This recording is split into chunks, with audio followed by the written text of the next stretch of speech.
ಸೆಕೆ ಟೈಮಲ್ಲಿ ನಮಗೆ ಎಷ್ಟೇ ಉಷ್ಣ ಆಗಿದ್ರು, ದೇಹ ಎಷ್ಟೇ ಹೀಟ್ ಆಗಿದ್ರು, ಬಾಯಾರಿಕೆ ಆದರೂ, ಸುಸ್ತಾದರೂ, ಸಂಕಟ ಆದರೂ, ನಾನಿಲ್ಲಿ ಹೇಳಿರುವಂತಹ ಈ 3 ಜ್ಯೂಸಲ್ಲಿ ಯಾವುದಾದ್ರೂ ಒಂದನ್ನು ಮಾಡಿ ಕುಡಿದರೆ ಸಾಕು, ಒಂದೇ ನಿಮಿಷದಲ್ಲಿ ನಿಮಗೆ ಎಲ್ಲದಕ್ಕೂ ಪರಿಹಾರ ಸಿಗುತ್ತೆ. ಈ ಅದ್ಭುತವಾಗಿರುವಂಥ ಕೂಲಿಂಗ್ ಜ್ಯೂಸನ್ನು ಮಾಡೋಕ್ಕಿಂತ ಮುಂಚೆ ಈ ಸಬ್ಜಾ ಸೀಡ್ಸ್ ಅಂತ ಬರುತ್ತಲ್ವ, ಇದನ್ನ ಒಂದು ಸ್ವಲ್ಪ ನಾವು ನೆನೆ ಹಾಕಬೇಕು. ಒಂದು 2 ಟೇಬಲ್ ಸ್ಪೂನಷ್ಟು ಸಬ್ಜಾ ಸೀಡ್ಸನ್ನು ತಗೊತಾ ಇದ್ದೇನೆ. ಇಷ್ಟರಲ್ಲಿ ನಾನು 3 ಗ್ಲಾಸಷ್ಟು ಜ್ಯೂಸನ್ನು ಮಾಡ್ಕೊತಾ ಇದ್ದೇನೆ.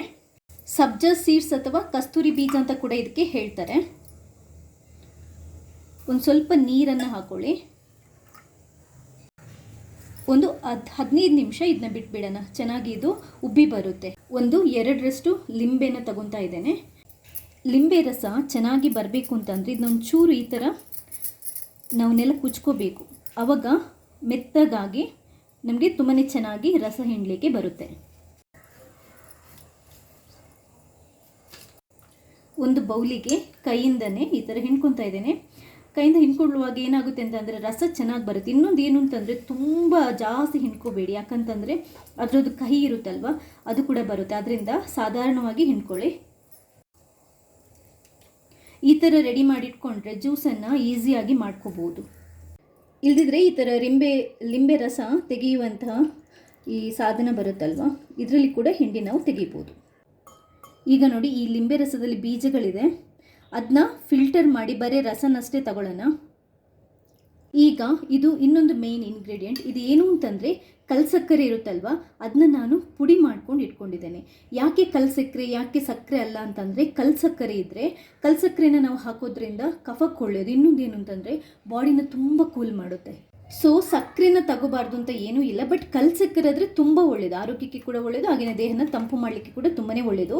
ನಾನು ಇದನ್ನ ಪುಡಿ ಮಾಡ್ಕೊಂಡು ಯಾಕೆ ಇಟ್ಕೊಂಡಿದ್ದೇನೆ ಅಂತಂದರೆ, ಇದು ಶಿರಪ್ ಮಾಡಲಿಕ್ಕೆ ನಮಗೆ ತುಂಬಾ ಈಸಿ ಆಗುತ್ತೆ. ಈಗ ಇದಕ್ಕೆ ಈ ಲಿಂಬೆ ರಸ ಇದೆಯಲ್ವಾ, ಅದನ್ನ ಹಾಕ್ಕೊಳ್ಳಿ.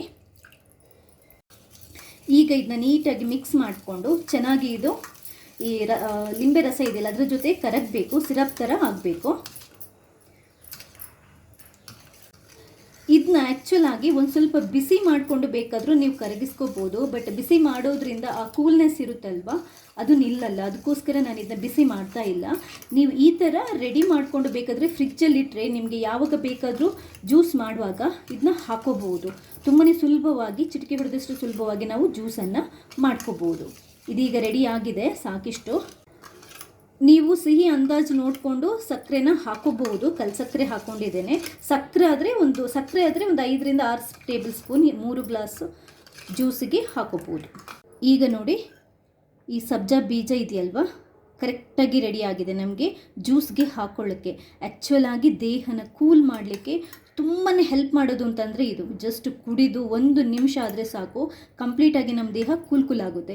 ಇನ್ನೊಂದು ಏನು ಅಂತಂದರೆ ವೆಯ್ಟ್ ಲಾಸ್ ಮಾಡ್ಕೊಳ್ಳೋಕ್ಕೆ ಕೂಡ ಇದು ತುಂಬಾ ಒಳ್ಳೆಯದು. ಇದನ್ನ ಆ್ಯಕ್ಚುಲ್ ಆಗಿ ನೀರಲ್ಲಿ ಹಾಕಿ ದಿನ ಕುಡಿತಾ ಇದ್ದರೆ ವೆಯ್ಟ್ ಕೂಡ ಲಾಸ್ ಆಗುತ್ತೆ, ಆರೋಗ್ಯಕರವಾದಂತಹ ದಾರಿಯಲ್ಲಿ. ಈಗ ಒಂದು ಗ್ಲಾಸನ್ನು ತಗೊತಾ ಇದ್ದೇನೆ. ಇದಕ್ಕೆ ನೋಡಿ 1 ಟೇಬಲ್ ಸ್ಪೂನಷ್ಟು ಈ ಸಬ್ಜಾ ಬೀಜ ಇರುತ್ತಲ್ವ, ನೆನೆ ಇಟ್ಟಿರೋವಂಥದ್ದು, ಅದನ್ನ ಹಾಕೊತಾ ಇದ್ದೇನೆ. ಈಗ ಇದಕ್ಕೆ 1.5 ಟೇಬಲ್ ಸ್ಪೂನಷ್ಟು ನಾನು ಈ ಲಿಂಬೆ ಮತ್ತು ಸಕ್ಕರೆದು ಶಿರಪ್ ಮಾಡ್ಕೊಂಡು ಇಟ್ಕೊಂಡಿದ್ದೀನಲ್ವ, ಅದನ್ನ ಹಾಕೊತಾ ಇದ್ದೇನೆ. ಅಂದರೆ ಕಲ್ಸಕ್ಕರೆ ಹಾಕಿ ಶಿರಪ್ ರೆಡಿ ಮಾಡಿದ್ನಲ್ವ ಅದು. ಇದಕ್ಕೆ ನಾವು ತಣ್ಣೀರನ್ನು ಹಾಕ್ಕೊಂಡು ಈ ಜ್ಯೂಸನ್ನು ಮಾಡಬೇಕು. ಹಾಗಂತ ಫ್ರಿಜ್ ವಾಟರ್ ಯೂಸ್ ಮಾಡಲಿಕ್ಕೆ ಹೋಗಬೇಡಿ.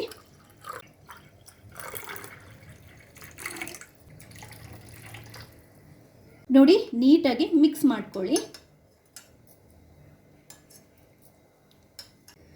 ರುಚಿಯಾಗಿರುವಂತಹ ಕೂಲಿಂಗ್ ಡ್ರಿಂಕ್ಸ್ ರೆಡಿ.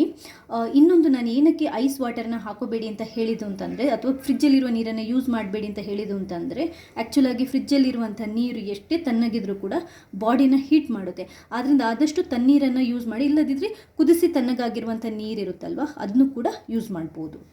ಈಗ ಇನ್ನೊಂದು ಕೂಲಿಂಗ್ ಡ್ರಿಂಕ್ಸ್ ಅಥವಾ ಶರ್ಬತ್ ಮಾಡೋದನ್ನು ಹೇಳ್ಕೊಡ್ತಾ ಇದ್ದೇನೆ. ಇದಕ್ಕೆ ಸ್ವಲ್ಪ ಕಲ್ಲಂಗಡಿ ಹಣ್ಣನ್ನು ನಾನು ತಗೊತಾ ಇದ್ದೇನೆ. ಇದನ್ನು ಮೊದಲು ನಾವು ಏನು ಮಾಡಬೇಕು ಅಂದರೆ 1 ಕಪ್ಪಷ್ಟು ತಗೊಂಡಿದ್ದೇನೆ, 1 ಗ್ಲಾಸಿಗೆ ಆಗುವಷ್ಟು. ನೀವು ಜಾಸ್ತಿ ಮಾಡೋದಿದ್ರೆ ಜಾಸ್ತಿ ತಗೊಳ್ಳಿ. ಇದನ್ನ ಬೀಜ ಎಲ್ಲ ತೆಗೆದ್ಬಿಟ್ಟು ಒಂದು ಸ್ವಲ್ಪ ನಾವು ಗ್ರೈಂಡರಲ್ಲಿ ಅಥವಾ ಮಿಕ್ಸಿಯಲ್ಲಿ ಪುಡಿ ಮಾಡ್ಕೋಬೇಕು, ಜ್ಯೂಸ್ ಥರ ಮಾಡ್ಕೋಬೇಕು. ಮಿಕ್ಸಿಗೆ ಹಾಕ್ಕೊಂಡು ನಾನು ಇದನ್ನ ರುಬ್ಕೊಳ್ತಾ ಇದ್ದೇನೆ.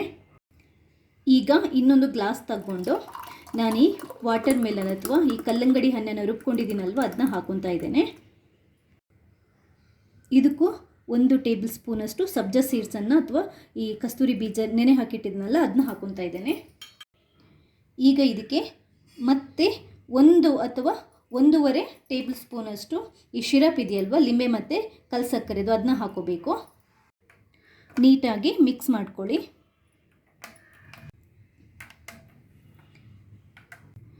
ನೋಡಿ, ಇನ್ನೊಂದು ಸೂಪರ್ ಕೂಲಿಂಗ್ ಡ್ರಿಂಕ್ಸ್ ರೆಡಿ ಆಗಿದೆ. ಇದು ಕೂಡ ಅಷ್ಟೇ, ಈ ಜ್ಯೂಸನ್ನು ಕೂಡ ಅಷ್ಟೇ ನೀವು ಒಂದು ಸರಿ ಕುಡಿದರೆ ಸಾಕು, ಜಸ್ಟ್ ವಿದಿನ್ ಮಿನಿಟ್ ಇದೆಯಲ್ಲ ನಿಮ್ಮ ದೇಹ ತುಂಬಾ ಕೂಲ್ ಆಗುತ್ತೆ. ಈಗ ಇನ್ನೊಂದು ಕೂಲಿಂಗ್ ಜ್ಯೂಸ್ ಬಗ್ಗೆ ಹೇಳ್ತಾ ಇದ್ದೇನೆ. ಇದಕ್ಕೆ ನಾನು ತಗೊತಾ ಇರುವಂಥದ್ದು ನೋಡಿ, ಸೌತೆಕಾಯಿ.